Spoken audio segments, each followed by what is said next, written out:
Nyoma had always been a dreamer.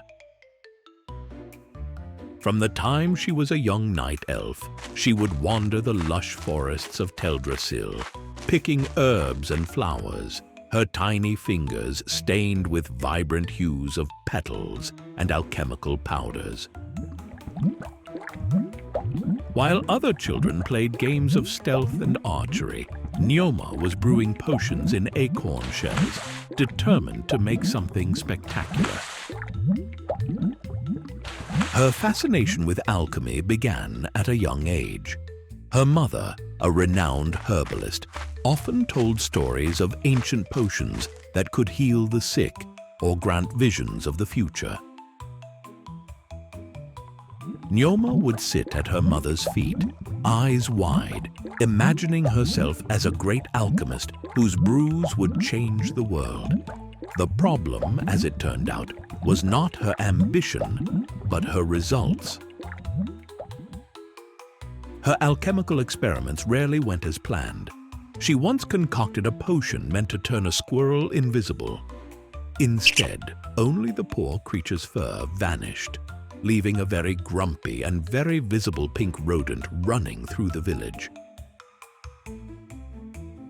A flying elixir allowed her to soar majestically for precisely 3 seconds before sending her plummeting into a very thorny bush. Nyoma's potions had an uncanny knack for almost working, but always with a whimsical twist.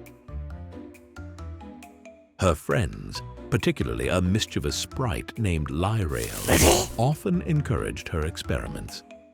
Lyrael, whose idea of fun involved turning forest creatures' voices into squeaky harmonies, saw Nyoma's alchemy as the ultimate form of entertainment.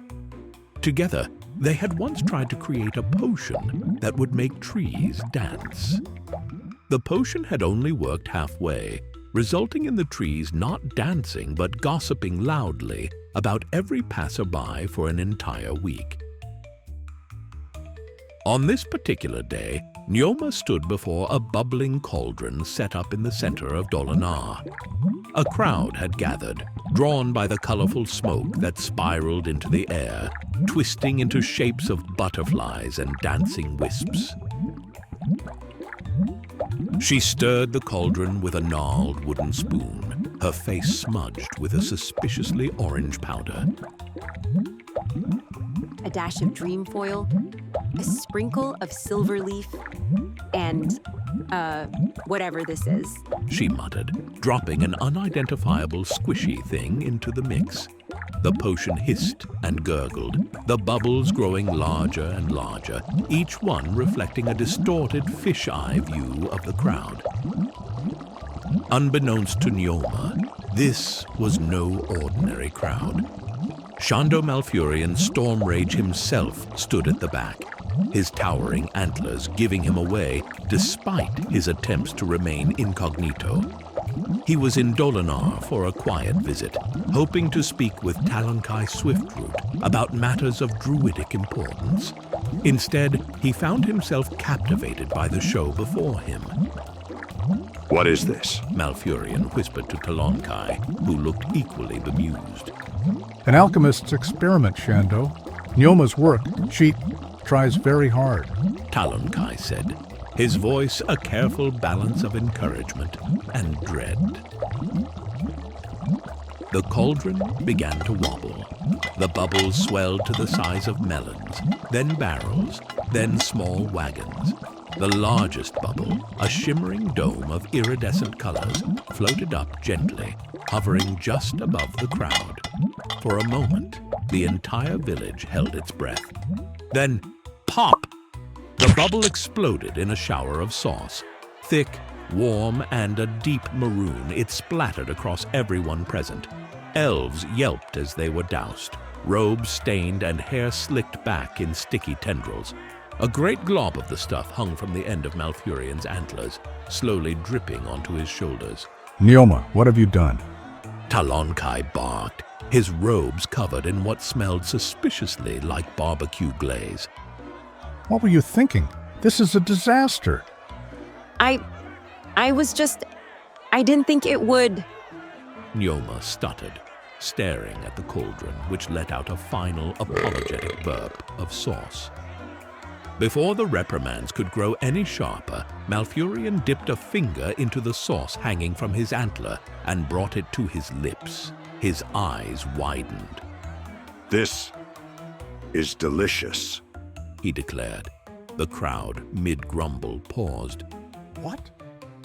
Talonkai blinked, wiping a bit of sauce from his own face and tasting it cautiously. His expression shifted from frustration to astonishment. Around them, the other elves did the same, curiosity overcoming their irritation. Murmurs of surprise and delight spread through the crowd. Young Nyoma, this is the best sauce I have tasted in centuries. You must come to Darnassus and cook for us. Malfurion said, beaming down at her. Cook? Nyoma echoed, utterly bewildered. But I wasn't cooking. I was... Oh. A spark of understanding lit up her face, and she offered the great druid a quiet, knowing smile with a gentle nod. And so began Nyoma's unexpected journey from a failed alchemist to a renowned chef of Darnassus. Her potions-turned recipes became famous, each dish a delightful surprise. While she never truly left Dolinar, her humble cauldron became a well-known stop for travelers and adventurers seeking something warm and a bit magical.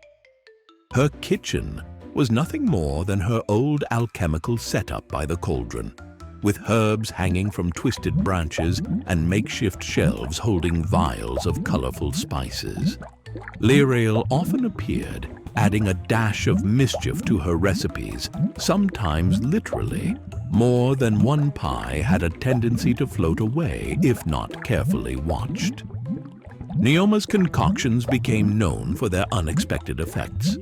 A hearty stew that provided vigor, but also a tendency to hum when eaten, or a bread that never went stale but occasionally whispered secrets from the forest. Her most famous dish, Stormrage Sauce, became a staple at feasts, though Nyoma never quite explained how it always seemed to replenish itself, bubbling happily in her cauldron as if it had a life of its own. Though she never lost her love of alchemy, she found her true calling in the joy of those who tasted her creations. And as for the squirrel, well, it eventually grew its fur back, though now it sported a rather fashionable shade of lavender.